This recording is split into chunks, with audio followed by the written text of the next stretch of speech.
بسم اللہ الرحمن الرحیم نحمدہ ونصلی ونسلم علی رسولہ الکریم۔ 23ویں سپارے کے آغاز میں سورہ یاسین ہے۔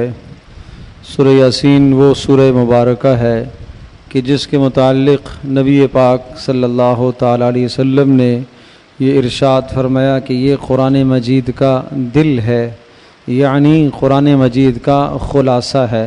قرآن مجید میں عام طور پر 3 مضامین بہت کثرت سے بیان کیے جاتے ہیں: توحید، رسالت، آخرت۔ توحید، رسالت، آخرت، یہ تینوں کے تینوں مضامین اس سورہ مبارکہ میں موجود ہیں۔ اور پھر آپ علیہ الصلاۃ والسلام نے اس کی فضیلت ذکر کرتے ہوئے یہ بھی ارشاد فرمایا کہ جو شخص صبح کو سورہ یاسین کی تلاوت کر لیتا ہے، یہ سورہ مبارکہ اس کے دن کے تمام کاموں کے لیے کفایت کر جاتی ہے، اور اس شخص کو 10 بار قرآن مجید پڑھنے کا ثواب ملتا ہے۔ جو اسے ایک بار تلاوت کر لیتا ہے اسے 10 بار قرآن مجید کی تلاوت کا ثواب ملتا ہے۔ شروع میں اللہ تبارک و تعالی نے قرآن مجید ہی کی قسم کھا کر حضرت صلی اللہ تعالی علیہ وسلم کی رسالت کو بیان فرمایا اور نبی علیہ الصلاۃ والسلام کے برحق ہونے کو بیان فرمایا، اور اپنا کلام قرآن مجید اللہ پاک کی جانب سے جو نازل ہوا ہے اس کے نزول کا تذکرہ فرمایا۔ اور پھر وہ لوگ جو قرآن مجید کی مخالفت کرنے والے ہیں، حضرت صلی اللہ تعالی علیہ وسلم کی مخالفت کرنے والے ہیں، ان کے متعلق یہ ذکر فرمایا کہ اس دنیا کے اندر جو بھی آدمی قرآن و حدیث سے منہ موڑتا ہے اور مخالفت کرتا ہے وہ ایسا ہے جیسا کہ اس کے گلے میں توق ڈال دیا گیا ہو۔ جب کسی کے گلے میں توق ڈال دیا جاتا ہے تو وہ نہ دائیں دیکھ سکتا ہے نہ بائیں دیکھ سکتا ہے، نہ اوپر نہ نیچے، سیدھا وہ دیکھتا ہے، دائیں بائیں نہیں مڑ سکتا۔ اسی طرح سے جو لوگ قرآن اور حدیث سے منہ موڑتے ہیں، اعراض کر لیتے ہیں، بس سمجھ لو کہ ان کے گلے میں توق ڈل گئے ہیں، اب وہ حق بات کو نہیں سمجھ سکیں گے، نہ دائیں مڑ سکتے ہیں نہ بائیں مڑ سکتے ہیں، نہ آگے نہ پیچھے، نہ اوپر نہ نیچے، کسی بھی جانب سے وہ حق کو نہیں سمجھ سکتے، نہیں دیکھ سکتے۔ اور ایسا ہے حق کی جو شخص مخالفت کرتا ہے، دین کی جو شخص مخالفت کرتا ہے، ایسا ہے جیسا کہ اس کے درمیان میں اور حق کے درمیان میں ایک دیوار حائل کر دی گئی ہو، اور اب یہ شخص حق نہیں سمجھ سکتا۔ اور رسول پاک صلی اللہ علیہ وسلم کو بتایا کہ آپ انہیں ڈرائیں نہ ڈرائیں، آپ انہیں سمجھائیں نہ سمجھائیں، اب انہوں نے ایمان نہیں لانا، اس لیے کہ اللہ پاک نے ان کے دلوں پر مہر لگا دی ہے۔ ہاں آپ ڈرائیں کس آدمی کو، انما تنذر من اتبع الذکر وخشی الرحمن بالغیب، جس آدمی میں 2 خوبیاں پائی جائیں گی وہ آپ سے نصیحت حاصل کرتا ہے۔ قرآن و حدیث کی نصیحت کا اثر اس کے دل پر ہوتا ہے جس میں 2 خوبیاں ہوں۔ پہلی خوبی وہ اتباع کرنے کا جذبہ رکھتا ہو، نبی کی اتباع کا جذبہ رکھتا ہو، اللہ تبارک تعالیٰ کے حکم کے ماننے کا جذبہ ہو، اور دوسرا اللہ تبارک تعالیٰ سے وہ ڈرتا ہو، خوف رکھتا ہو۔ جس شخص میں 2 خوبیاں یہ پائی جائیں گی اس شخص کو قرآن کی نصیحت فائدہ دے گی۔ پھر اللہ پاک نے یہ بھی ذکر فرمایا انا نحن نحیی الموتى ونکتب ما قدموا وآثارهم، کہ دیکھو موت کے بعد ہم تمہیں زندہ کریں گے، اور اس دنیا میں جب تم چلتے ہو تمہارے پاؤں کے نشان اور نقش قدم بھی ہم محفوظ کرتے ہیں، اور قیامت کے دن ان تمام چیزوں پر تمہیں بدلہ دیا جائے گا۔ وَاضْرِبْ لَهُمْ مَثَلًا أَصْحَابَ الْقَرْيَةِ اذ جاءها المرسلون، پھر اللہ تبارک تعالیٰ نے ایک بستی کی مثال ذکر فرمائی کہ اس بستی کے پاس اللہ تبارک تعالیٰ کی جانب سے کوئی بھیجے ہوئے آئے اور بستی والوں کو آ کر انہوں نے سمجھایا۔ 3 افراد تھے ایک بستی میں پہنچے، انطاکیہ بستی اس کا نام تاریخ اور تفسیر کی کتابوں میں لکھا ہوا ہے، اور یہ 3 افراد وہاں پہنچے اور انہوں نے جا کے سمجھایا بستی والوں کو۔ بستی والوں نے جب انکار کیا اور ان کی باتوں کو نہ مانا، وہ شرک پر، کفر پر، نافرمانیوں پر ڈٹے رہے۔ اللہ پاک نے ایک اور تیسرے کو بھیجا، اور تیسرے نے ساتھ مل کر پھر ان کو سمجھانے کی کوشش کی۔ اب خوب سمجھایا، لیکن وہ ظالم لوگ تھے، نافرمان تھے، باغی تھے، وہ کہنے لگے جب سمجھایا نہ سمجھے اللہ کی طرف سے عذاب آیا، اور عذاب کی شکل یہ ہوئی کہ قحط میں مبتلا ہو گئے۔ وہ ان رسولوں کو کہنے لگے کہ یہ تمہاری نحوست کی وجہ سے ہم قحط میں مبتلا ہوئے ہیں اور بارشیں نہیں ہو رہی۔ تو رسولوں کی جانب سے جواب آیا ہے انما طائرکم معکم، کہ تمہاری نحوستیں تمہارے ساتھ ہیں، یعنی تمہارے اعمال کی وجہ سے تمہیں نحوستیں ملتی ہیں۔ پھر ایک اور آدمی اسی بستی کا رہنے والا، ایک بستی کے کنارے پر اس کا گھر تھا، وہ وہاں سے آیا اور اس نے آ کے رسولوں کی تائید کی اور اپنی قوم کو سمجھایا کہ اے میری قوم، تم سمجھ لو اس شخص کی بات، ان رسولوں کی بات کو سن لو، کیوں انکار کرتے ہو؟ بھلا یہ بتاؤ، جو شخص ہدایت پر بھی ہے اور تم سے کسی اجر کا مطالبہ بھی نہیں کرتا ہے تو اس کی بات تم کیوں نہیں سنتے ہو؟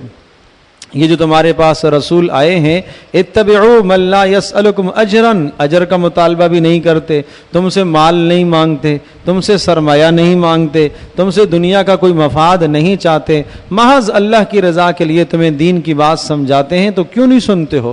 دوسری بات، وہم مہتدون، اور یہ خود ہدایت پر بھی ہیں، یہ نیکی پر بھی ہیں، نیکی پر بھی گامزن ہیں، تو ان کی بات تم سن لو۔ پھر اس نے اپنی قوم کو سمجھایا وَمَا لِيَ لَا أَعْبُدُ الَّذِي فَطَرَنِي وَإِلَيْهِ تُرْجَعُونَ، اور اس طرح سے سمجھاتا ہے اپنی قوم کو۔ اس کا نام تاریخ کی کتابوں میں، تفسیر کی کتابوں میں حبیب لکھا گیا ہے۔ یہ بڑھئی تھا، بڑھئی کا کام کرتا تھا، کوئی بہت بڑا سرمایہ دار آدمی نہیں تھا، ہمیشہ دین کی تائید کرنے والے اور حق کی تائید کرنے والے اور نبیوں کی تائید کرنے والے غریب غربا لوگ ہی ہوتے ہیں۔ تو یہ حبیب نجار بڑھئی کا کام کرتا تھا، اس نے آ کے رسولوں کی خوب تائید کی، خوب قوموں کو سمجھایا اپنی قوم کو، اور کہا دیکھو جس رب کی طرف یہ تمہیں دعوت دے رہے ہیں، اس رب نے مجھے بھی پیدا کیا ہے، تمہیں بھی پیدا کیا ہے، اس اللہ کی طرف ہم سب کو لوٹ کے جانا ہے۔ اگر ہم اس اللہ کے سوا اسے چھوڑ کر کسی اور کی پوجا پاٹ کرتے ہیں تو اگر اللہ پاک ہمارے ساتھ کسی نقصان اور ضرر کا ارادہ کر لے تو اس نقصان اور ضرر کو کون دور کرے گا اللہ کے سوا؟ اس طرح سے اس نے قوم کو سمجھایا۔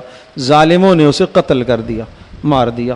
جب وہ قتل ہو گیا اور اس کی جان نکلنے لگی تو اس نے اللہ پاک سے دعا کی کہ یا اللہ، اب میرے ساتھ جو تیری طرف سے مقام اور عزت کا مرتبہ جو مجھے ملنے والا ہے، اے اللہ میری قوم کو اس کی اطلاع دے دینا کہ تو نے مجھے کیا عزتیں عطا فرمائی ہیں۔ قیل ادخل الجنہ قال یا لیت قومی یعلمون، جب اسے کہا گیا چلو جنت میں، اللہ پاک نے تیرے لیے عزتیں رکھی ہیں، تو یہ کہنے لگا ہائے کاش میری قوم جان لے اس بات کو کہ ایمان لانے پر اور رسولوں کی تائید کرنے پر اور حق والوں کی تائید کرنے پر اللہ پاک نے مجھے کیا دیا ہے۔ بما غفر علی ربی، اللہ نے اس پر میرے گناہ معاف کر دیے، میں نے حق والوں کی تائید کی، اس پر اللہ پاک نے میرے گناہ معاف کر دیے۔ روایت میں آتا ہے کہ یہ جو اشخاص تھے جن کی بات میں عرض کر رہا ہوں، یہ عیسیٰ علیہ السلام کے بھیجے ہوئے افراد تھے، یہ باقاعدہ اللہ پاک کی جانب سے رسول نہیں تھے، عیسیٰ علیہ السلام کی جانب سے قاصد تھے۔ تو اس لیے اس نے کہا کہ میں نے ان کی تائید کی اور ان کے متعلق میں نے حق بات کہی، اپنی قوم کو سمجھایا، اس پر میری قوم نے مخالفت کی، مجھے مار دیا، ہلاک کر دیا۔ اے اللہ اب انہیں وہ مجھے جو تو نے مقام دیا ہے، عزتیں دی ہیں، اے اللہ ان عزتوں کی اور مقام کی انہیں اطلاع کر دے تاکہ انہیں پتہ چل جائے کہ حق کی تائید کرنے پر اللہ کیا دیا کرتا ہے۔ بما غفر علی ربی وجعلنی من المکرمین، اس وجہ سے اللہ پاک نے میری مغفرت کر دی اور اللہ پاک نے مجھے عزت مند بنایا ہے۔ اللہ پاک کو اس کی یہ ادا، اس کی یہ حسرت اور اس کا یہ تأثر اندر کا یہ جذبہ اتنا پسند آیا کہ اللہ پاک نے قرآن مجید میں اس کو جگہ دے دی، اور قیامت تک یہ بات اس کی تلاوت کی جاتی رہے گی کہ اللہ پاک نے اس حق کی تائید کرنے پر مجھے عزت مند بنایا اور اللہ پاک نے میرے گناہوں کو معاف کر دیا۔ اس کے بعد اللہ پاک نے پھر اپنی قدرت کے چند دلائل ذکر فرمائے ہیں۔ ایک دلیل یہ ذکر فرمائی وآیۃ لہم الارض المیتہ، زمین پہ غور کیا کرو، بنجر زمین ہوتی ہے، اللہ پاک پانی برساتا ہے آسمان سے اور پھر وہ بنجر زمین قابل کاشت بن جاتی ہے۔ وجعلنا فیہا جنات من نخیل، اور قسم قسم کے اس میں باغات اور سبزیاں اور پھل پیدا ہوتے ہیں، لیاکلوا من ثمرہ، تاکہ تم انہیں کھاؤ، وما عملتہ ایدیہم، تمہارے ہاتھوں نے یہ کچھ بھی نہیں بنایا، نہ تم بارش برسانے پر قدرت رکھتے ہو، نہ تم زمین سے غلہ نکالنے پر قدرت رکھتے ہو، نہ تم سبزہ نکالنے پر قدرت رکھتے ہو۔ افلا یشکرون، یہ نعمتیں کھا کے پھر اللہ کا شکر کیوں نہیں ادا کرتے ہو؟ سبحان الذی خلق الازواج کلھا مما تنبت الارض ومن انفسہم ومما لا یعلمون، اللہ پاک وہ ہے، وہ بلند و بالا ذات ہے، وہ پاک ذات ہے کہ جس نے ہر چیز کو جوڑا جوڑا بنایا، اور تمہیں بھی اللہ پاک نے جوڑا جوڑا بنایا، اور ان چیزوں کو بھی اللہ پاک نے جوڑا جوڑا بنایا جن کو تم نہیں جانتے ہو۔ دوسری دلیل وآیۃ لہم اللیل نسلخ منہ النہار، دیکھتے نہیں ہو ایک اور قدرت کی نشانی، یہ رات اللہ کی قدرت کی کتنی بڑی نشانی ہے۔ اندھیرا چھایا ہوا ہوتا ہے اور اچانک جب صبح کی پو پھوٹتی ہے اور صبح کا اجالا جب آتا ہے تو یہ رات کی تاریکی چھٹ جاتی ہے اور صبح کا سویرا ہو جاتا ہے۔ اس بات سے اشارہ اس بات کی طرف بھی ہے اور سمجھایا یہ جا رہا، رسول پاک صلی اللہ علیہ وسلم کو تسلی دی جا رہی ہے اور اہل ایمان کو یہ سمجھایا جا رہا، جس طرح سے رات کی تاریکی کے بعد اجالا یقینی ہے، اس طرح سے اس کفر کی تاریکی کے بعد پھر ایمان کا اجالا ہوگا اور رسول پاک صلی اللہ علیہ وسلم کے دین کا غلبہ ہوگا۔ والشمس تجری لمستقر لہا، تیسری دلیل اللہ نے ذکر فرمائی، اتنا بڑا سورج اللہ پاک کے حکم کے تابع ہے اور اللہ پاک کے اندازے اور اللہ پاک کے وقت مقررہ پر وہ چل رہا۔ والقمر قدرناہ منازل، چوتھی دلیل یہ اتنا بڑا چاند جس کی منازل اللہ پاک نے مقرر کی ہیں اور وہ 28 اور 29 دن میں اپنی منازل کو طے کر کے پھر دوبارہ سے 30ویں یا 29ویں دن طلوع ہو جاتا ہے، یہ اللہ پاک کی قدرت کی بہت بڑی نشانی ہے۔ اور فرمایا جب اس تم دیکھتے ہو پہلا دن ہلال ہوتا ہے اور پھر وہ جوانی کو آتا ہے، حتی عاد کالعرجون القدیم، اور پھر آخری جو تاریخیں اس کی ہوتی ہیں 24 25 26 تاریخ کو چاند کی کیفیت کیا ہوتی ہے؟ کالعرجون القدیم، ایک خشک ٹہنی کی طرح ہو جاتا ہے، دوبارہ سے پتلا ہو جاتا ہے۔ تو اس میں سبق ہے سورج میں بھی اور چاند میں بھی۔ سورج روزانہ یہ سبق ہمیں سکھاتا ہے، صبح جب طلوع ہوتا ہے تو وہ اس کا بچپنا ہوتا ہے، پھر زوال میں اس کا شباب، اس کی جوانی ہوتی ہے، اور زوال جب ڈھل جاتا ہے اب وہ بڑھاپے کی طرف، عصر میں اس کا بڑھاپا ہوتا ہے، اور پھر مغرب میں جا کے وہ ڈوب جاتا ہے، غروب ہو جاتا ہے۔ اشارہ اس بات کی طرف ہے کہ انسان تیرا بھی بچپنا، پھر تیری بھی جوانی، اور پھر تیرا بھی بڑھاپا، اور پھر تجھے بھی اس دنیا سے غروب ہونا ہے۔ اور یہ چاند یہ سبق سمجھاتا ہے مہینے کے اندر، ایک ماہ کے اندر چاند بھی یہی سبق سمجھاتا ہے۔ وہ 3 دن اس کا بچپنا ہوتا ہے، ہلال ہوتا ہے، پھر بڑے ہوتے ہوتے ہوتے پھر 13ویں 14ویں 15ویں کو پورے شباب پر ہوتا ہے، عروج پر ہوتا ہے، جوانی میں ہوتا ہے، اور پھر اس کے بعد اس پر زوال آنا شروع ہوتا ہے، ڈھلنا شروع ہوتا ہے۔ تو یہ عروج اور زوال، عروج اور زوال چیزوں کے، یہ سب اللہ کی قدرت کی نشانیاں ہیں۔ ان سب چیزوں کو سمجھ کے اور دیکھ کے سمجھو کہ اللہ پاک کوئی ہے جو اس کائنات میں تصرف کرنے والا ہے۔ پھر ایک اور نشانی ذکر فرمائی، دیکھو للشمس ينبغي لها ان تدرك القمر ولا الليل سابق النهار، کہ سورج کی یہ مجال نہیں ہے کہ وہ چاند کے کام میں مداخلت کرے، رات کی یہ مجال نہیں ہے کہ وہ دن کے امور میں مداخلت کرے، ہر ایک اپنے اپنے نظام مقررہ کے مطابق چل رہا۔ پھر ایک اور نشانی بتائی، وآیۃ لہم انا حملنا ذریتہم فی الفلک المشحون، یہ سمندروں میں جو بڑے بڑے جہاز اور کشتیاں چلتی ہیں یہ سب کے سب اللہ کی قدرت کی نشانیاں ہیں، اور اللہ پاک نے اس قسم کی کتنی چیزیں پیدا کی ہیں۔ وَإِن نَّشَأْ نُغْرِقْهُمْ فَلَا صَرِيخَ لَهُمْ وَلَا هُمْ يُنْقَذُونَ، اور جب تم سمندروں میں سفر کر رہے ہوتے ہو، اگر ہم چاہیں تو تمہیں ڈبو دیں اور تمہاری کوئی وہاں چیخ و پکار سننے والا نہیں ہوگا۔ فرمایا یہ سب اللہ کی قدرت کی نشانیاں ہیں۔ پھر کافروں، نافرمانوں اور باغیوں اور بخیلوں کے متعلق ایک گلہ ذکر فرمایا کہ جب ان سے کہا جاتا ہے اللہ کے راستے میں مال خرچ کرو تو کیا کہتے ہیں؟ انفقوا مما رزقکم اللہ، ان سے کہا جاتا ہے جو اللہ نے تمہیں روزی دی ہے اس میں سے خوب خرچ کرو، فقیروں کو کھلاؤ، مساکین کو کھلاؤ، غرباء پر خرچ کرو، تو کیا کہتے ہیں؟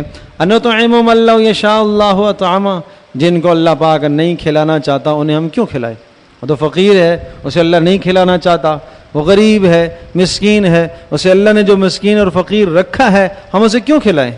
تو اس قسم کی بیہودہ باتیں کہتے. کہا ان انتم الا فی ضلال مبین، یہ سراسر گمراہی میں ہیں. ان کو پتہ چلے گا کب؟ ما ینظرون الا صیحۃ واحدہ، ایک ہی چیخ کا انتظار کر رہے ہیں اور ایک ہی قیامت کا کھٹکا آئے گا، سب انہیں پتہ چل جائے گا. فلا یستطیعون، جب موت آئے گی، فلا یستطیعون توصیۃ ولا الی اہلہم یرجعون، کیا ہوگا پھر؟ یہ وصیت کی ہمت بھی نہ رکھیں گے اور اپنے گھر واپس لوٹنے کی ہمت بھی نہ رکھیں گے. جس جگہ موت آ جائے گی، وقت پورا ہو جائے گا، وہاں ہی مریں گے، وہاں ہی موت آئے گی. اور پھر قیامت کے منظر کو بیان فرمایا کہ جب سور پھونکی جائے گی اور قبروں سے لوگ اٹھیں گے اور آخرت کی شدت اور ہولناکی کو دیکھیں گے تو کیا کہیں گے؟ من بعثنا من مرقدنا ھذا، ہمیں ہماری آرام گاہوں سے کس نے اٹھایا؟ کیا ہوا؟ سروں سے مٹی جھاڑتے ہوئے حدیث میں آتا ہے اٹھیں گے اور آپس میں بات پوچھیں گے، کیا ہوا، کیا ہوا، کیوں اٹھا لیا گیا، کیوں اٹھ گئے سارے؟ تو بتایا جائے گا ہاں ھذا ما وعد الرحمن وصدق المرسلون، یہ وہ اللہ کا وعدہ آ گیا جو اللہ نے تمہارے سے وعدہ کیا تھا قیامت کا، اور رسولوں نے سچ کہا تھا. چلو اب آ جاؤ حساب و کتاب کے لیے. فَالْيَوْمَ لَا تُظْلَمُ نَفْسٌ شَيْئًا وَلَا تُجْزَوْنَ إِلَّا مَا كُنْتُمْ تَعْمَلُونَ، آج ذرہ برابر ظلم نہیں کیا جائے گا، جو کچھ تم نے کیا ہے اس کا پورا بدلہ ہوگا.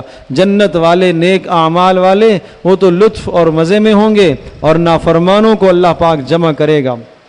وَامْتَازُوا الْيَوْمَ أَيُّهَا الْمُجْرِمُونَ، جرم کرنے والو آ جاؤ، سامنے آ جاؤ. ہاں، نماز چھوڑنے والو، زکوٰۃ ادا نہ کرنے والو، اور دنیا کے بے شمار گناہ کرنے والو، دنیا میں گناہ کر کے چھپ جاتے تھے، آج اللہ کے حضور سامنے آ جاؤ. سامنے آئیں گے، اللہ سوال پوچھے گا. الم اعہد الیکم یا بنی آدم اللہ تعبدوا الشیطان، اے انسان تمہیں نہیں کہا تھا کہ شیطان کی بندگی نہ کرنا؟ نہیں کہا تھا تمہیں شیطان کی بندگی نہ کرنا؟ قرآن میں یہ مضمون نہیں آیا تھا؟ حدیث میں یہ مضمون نہیں آیا تھا؟ انہ لکم عدو مبین، نہیں بتایا تھا یہ تمہارا کھلا دشمن ہے؟ اور تمہیں نہیں کہا تھا ان اعبدونی، صرف میری ہی بندگی کرنا اور میرے ہی حکم کو ماننا، یہی سیدھا طریقہ ہے؟ اور تمہیں نہیں سمجھایا تھا وَلَقَدْ أَضَلَّ مِنْكُمْ جِبِلًّا كَثِيرًا، تم سے پہلے کتنے لوگوں کو شیطان نے بہکایا اور گمراہ کیا. افلا تعقلون، تمہارے اندر عقل نہ تھی؟ کیوں نہ سمجھے؟ یہ اللہ کا سوال ہوگا. پھر اللہ پاک جہنم سامنے لے آئیں گے، دکھائیں گے ھذِہ جہنم التی کنتم توعدون، یہ ہے وہ جہنم اور اس میں داخل ہو جاؤ جس جہنم کا تم سے وعدہ کیا گیا تھا. اصلوها اليوم بما کنتم تکفرون، اپنے کفر کے بدلے میں آج اس جہنم میں آؤ اور تمہیں جلنا پڑے گا. اليوم نختم علی افواہہم، بولے گا بیچارہ، عذر کرے گا، یا اللہ میں نے یہ جرم نہیں کیا، یہ میں نے نافرمانی نہیں کی، یہ میں نے نہیں کیا، یہ فرشتوں نے لکھ دیا ہے، یہ فلاں نے لکھ دیا ہے، یہ زمین جو گواہ بن گئی ہے اس نے بھی غلط کہا، فرشتوں نے بھی غلط کہا، نام اعمال میں غلط درج ہے. اللہ پاک ارشاد فرمائیں گے باوجود جاننے کے اچھا صبر کرو. الیوم نختم علی افواہہم، منہ پر مہر لگا دی جائے گی، زبان بند کر دی جائے گی. زبان کو حکم ہوگا بولنا نہیں، چپ ہو گئی زبان نہیں بولے گی. اب اللہ پاک حکم دے گا ہاتھوں کو، بتاؤ اس نے کیا کیا جرم کیے تھے، بتاؤ اس نے کیا نافرمانی کی تھی. ہاتھ اللہ سے بولے گا. وتشہد ارجلہم، پاؤں بتائے گا کیا کیا اس نے، کس نافرمانی کی جگہ پر یہ گیا تھا، کیا ظلم اس نے کیے تھے. بما کانوا یکسبون، جو کچھ اس دنیا میں جرائم کرتے تھے وہ سب، ہاتھ بھی بولیں گے، پاؤں بھی بولیں گے، سارے اعضاء بولیں گے، سارے اعضاء. اور دوسرے مقام پہ یہ ذکر فرمایا وقالوا لجلودہم لما شہدتم علینا، پھر اللہ پاک دوبارہ اس کو گویائی دے گا، زبان پھر چالو ہو جائے گی تھوڑی دیر کے بعد. جب اعضاء کی گواہی مکمل ہو جائے گی پھر اللہ پاک زبان کو چالو کر دے گا. پھر اللہ پاک اس سے پوچھے گا اب بتا، اب انکاری ہے تو؟ فرشتوں نے غلط لکھ لیا، زمین کے خطے غلط گواہی دے رہے، غلطیاں ہو سکتی ہیں. تمہارے اپنے اعضاء کیا کہہ رہے ہیں، تمہارے ہاتھ کیا بتا رہے، تمہارے پاؤں کیا بتا رہے، تو پھر کیا عذر ہوگا؟ کوئی عذر. تو پھر اپنے اعضاء کو ہی کوسے گا. لما شہدتم علینا، تم نے میرے خلاف کیوں گواہی دی؟ اعضاء کو کہے گا، اے ہاتھ تو نے کیوں گواہی دی، اے پیر تو نے کیوں گواہی دی، آنکھ تو نے کیوں غلط میرے خلاف گواہی دی. تیری ہی لذت کے لیے تو میں نے دنیا میں گناہ کیے، تیری ہی لذت کے لیے تو میں نے نافرمانیاں کی. تو ہاتھ بھی، پیر بھی، آنکھیں بھی، کان بھی، سارے اعضاء پھر بولیں گے اور مجبور ہوں گے اور بیک زبان یہ کہیں گے انطقنا اللہ الذی انطق کل شیء، ہمیں اس اللہ نے بولنے کا حکم دیا جس نے ہر چیز کو گویائی دی ہے، جس نے ہر چیز کو بلوایا، آج اس کا حکم تھا اس لیے ہم بولے۔ تو میرے عزیز دوستوں اور بزرگوں، آج تو اس بات کو سمجھنا کتنا آسان ہے، ایک چھوٹا سا میموری کارڈ ہے، اس میں کتنا ریکارڈ انسان کا محفوظ ہے، کیا کچھ محفوظ ہوتا ہے، یہ ہاتھوں کے اندر ریکارڈ محفوظ ہیں، یہ سب محفوظ ہے، اللہ پاک قادر مطلق ہے، ان ہاتھوں کے اندر ریکارڈ ہے، پاؤں میں ریکارڈ ہے، جسم کے عضو میں ریکارڈ موجود ہے، اور یہ قیامت کے دن گواہیاں دیں گے۔ تو اس لیے ان اعضاء کو گناہوں سے بچاؤ، اور جن اعضاء سے جرم ہوگے، گناہ ہوگے، اب ان اعضاء کو نیکیوں میں استعمال کرو۔ تو پھر اللہ پاک ارشاد فرما رہا ہے وَلَوْ نَشَاءُ لَطَمَسْنَا عَلَىٰ أَعْيُنِهِمْ فَاسْتَبَقُوا الصِّرَاطَ فَأَنَّىٰ يُبْصِرُونَ وَلَوْ نَشَاءُ لَمَسَخْنَاهُمْ عَلَىٰ مَكَانَتِهِمْ فَمَا اسْتَطَاعُوا مُضِيًّا وَلَا يَرْجِعُونَ۔ یہ فیصلے تو آخرت کے ہیں، اگر ہم چاہیں دنیا کے اندر جب تم غلط دیکھتے ہو اور جب تم غلط بولتے ہو اور جب تم غلط اعمال کرتے ہو، ہم چاہیں تو تمہاری شکلوں کو مسخ کر دیں۔ لَطَمَسْنَا عَلَىٰ أَعْيُنِهِمْ، ہم تمہارے چہرے کو ایسا کر دیں جیسے گدی ہے، پچھلے حصے کی طرح کر دیں، آنکھیں مٹ جائیں، ناک مٹ جائے، منہ مٹ جائے، ختم کر سکتے ہم۔ وَلَوْ نَشَاءُ لَمَسَخْنَاهُمْ، اور ہم چاہیں تو ہم تمہاری جگہ ہی پر جہاں تم موجود ہو اور تم نے جرم اور گناہ کیا، اسی جگہ پر تمہیں حیوان بنا دیں، خنزیر بندر بنا دیں، جس طرح سے گزشتہ قوموں کو بنایا۔ لیکن کہا یہ مہلت ہے اس دنیا میں، وَمَن نُعَمِّرْهُ نُنَكِّسْهُ فِي الْخَلْقِ افلا يعقلون، عمر کا ایک عرصہ دیا جاتا ہے اعمال کرنے کے لیے۔ اولم يروا انا خلقنا لهم مما عملت ایدینا انعاما فهم لها مالکون، دیکھتے نہیں ہو تمہارے خدمت کے لیے ہم نے چوپایوں کو بنایا، حیوانوں کو بنایا، جانوروں کو بنایا، سواریاں ہم نے تمہارے تابع کر دی ہیں، یہ سب تمہارے کام کے لیے ہیں، اور تم کس لیے ہو؟ تم اللہ کے لیے ہو۔ وَذَلَّلْنَاهَا لَهُمْ فَمِنْهَا رَكُّبُهُمْ، ان جانوروں کو ہم نے تمہارے تابع کر لیا، اور بعضوں کا تم گوشت کھاتے ہو، بعضوں کا تم دودھ استعمال کرتے ہو، اور پھر بے شمار تمہارے لیے منافع ہیں ان میں۔ لَا يَسْتَطِيعُونَ نَصْرَهُمْ وَهُمْ لَهُمْ جُنْدٌ مُحْضَرُونَ۔ پھر آخر میں ایک بڑا زبردست گلہ کیا، اولم یر الانسان انا خلقناہ من نطفہ، انسان کو اپنی اصلیت نہیں معلوم، کس سے بنایا؟ ایک قطرے سے اس کو بنایا ہے، ایک قطرے سے اس کو پیدا کیا، پھر بھی جب یہ بڑا ہوتا ہے، جوان بنتا ہے، فَإِذَا هُوَ خَصِيمٌ، یہ جھگڑا کرتا ہے اللہ سے، نافرمانی کر کے، بغاوت کر کے یہ اللہ سے لڑتا ہے۔ فَإِذَا هُوَ خَصِيمٌ مُبِينٌ، کھلا باغی بنتا ہے، مخالفت کرتا ہے۔ وَضَرَبَ لَنَا مَثَلًا وَنَسِيَ خَلْقًا، اور ہمارے متعلق قسم قسم کی باتیں کہتا ہے اور اپنی تخلیق کو بھول گیا۔ ایک کافر نبی علیہ السلام کے پاس ایک ہڈی لے کے آیا، اور وہ ہڈی بالکل بوسیدہ پرانی ہڈی، اور اس کو ہاتھ میں چور کر رہا، اور ہاتھ ہتھیلی پر رکھا اور اسے پھونکا اس طرح سے، اور کہنے لگا من یحیی العظام وہی رمیم، تو کہتا ہے مرنے کے بعد زندہ ہوں گے، اس بوسیدہ ہڈی کو کون زندہ کرے گا؟ تو اس پر یہ آیت اتری، قل کہہ دیجئے یحییھا الذی انشأھا اول مرہ، اسے زندہ کرے گا وہی اللہ جس نے پہلی بار اس کو پیدا کیا ہے۔ وہو بکل خلق علیم، اور وہ اپنی مخلوق کو جانتا ہے کہ اس کے ذرات کہاں بکھرے ہوئے ہیں۔ الذی جعل لکم من الشجر الاخضر، اس نے اپنی قدرت کی کتنے دلائل ذکر کیے ہیں۔ وہ نہیں دیکھتے ہو کہ درخت ہیں، دو درخت عرب میں مشہور درخت تھے، ایک کا نام مرخ، ایک کا نام غفار، یہ دو درخت کی ٹہنیاں ان دونوں کو آپس میں ٹکراتے تھے تو آگ پیدا ہوتی تھی۔ اس زمانے میں آگ جلانے کا یہ ذریعہ تھا۔ آج کل دیگر ذرائع ہیں، دیکھتے نہیں ہو اس آگ کو کس نے بنایا ہے اور اس کے اسباب کس نے پیدا کیے ہیں۔ جو رب یہ بنا سکتا ہے اور یہ تم دیکھتے ہی دیکھتے عدم سے وجود میں اس کو لے آتے ہو، اور ایک تم ذریعہ استعمال کرتے ہو، وجود میں آ جاتی ہے۔ اسی طرح سے اللہ تبارک و تعالیٰ تمہیں موت کے بعد پیدا کرے گا۔ فرمایا اولیس الذی خلق السماوات والارض بقادر علی ان یخلق مثلہم، جس اللہ نے آسمانوں کو بنایا، زمینوں کو بنایا، کیا وہ قدرت نہیں رکھتا کہ انسانوں کی طرح کوئی بنا لے دوبارہ؟ بلا، کیوں نہیں، وہو الخلاق العلیم، اور وہ خوب پیدا کرنے والا ہے۔ اچھا اس کا پیدا کرنے میں کوئی بڑا وقت لگے گا؟ کہا نہیں، انما امرہ اذا اراد شیئا ان یقول لہ کن، جب وہ پیدا کرنے کا ارادہ کرے گا تو وہ بس اتنا کہے گا کہ پیدا ہو جا، وہ ہو جائے گا۔ نام لے گا، اے فلاں کی ہڈیوں جمع ہو جاؤ، جمع ہو جائے گی۔ اللہ اکبر۔ حدیث پاک میں آتا ہے سور جب پھونکا جائے گا ساری کائنات فنا ہو جائے گی، سب کچھ فنا ہو جائے گا، کچھ بھی نہیں بچے گا سوائے اللہ کے، کچھ نہیں بچے گا۔ فرشتے بھی سب، ان پر بھی موت طاری ہو جائے گی، فنا۔ ملک الموت جو موت کا فرشتہ، اس پر بھی موت طاری ہو جائے گی، سب کے سب مر جائیں گے۔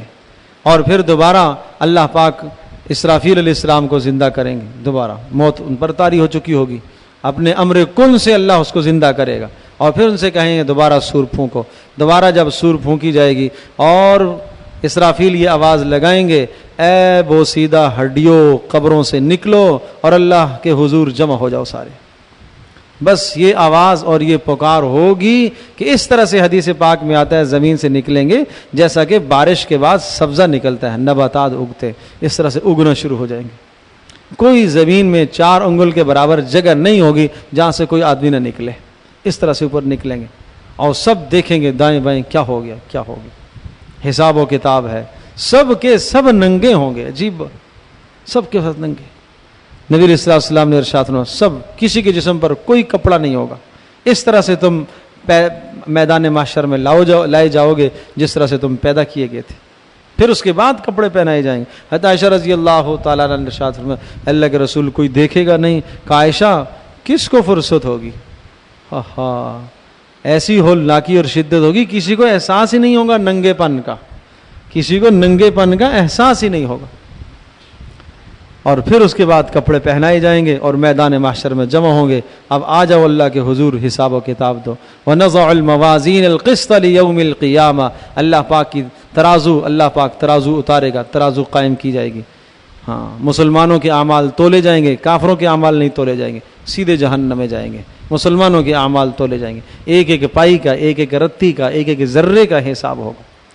تو وہ وقت آنے والا ہے، وہ برحق ہے، اور یہ مبارک مہینہ اللہ نے اس لیے بھیجا ہے کہ اس وقت کے آنے سے پہلے پہلے ہم اس وقت کی تیاری کر لیں۔ اور یہ مبارک گھڑیاں، مبارک راتیں، اس کی ایک ایک رات قیمتی ہے، چاہے طاق رات ہو چاہے جفت رات ہو، ہمت کرو، اللہ کو راضی کرو، اور جہنم سے خلاصی اور جہنم سے آزادی کے لیے محنت کرو۔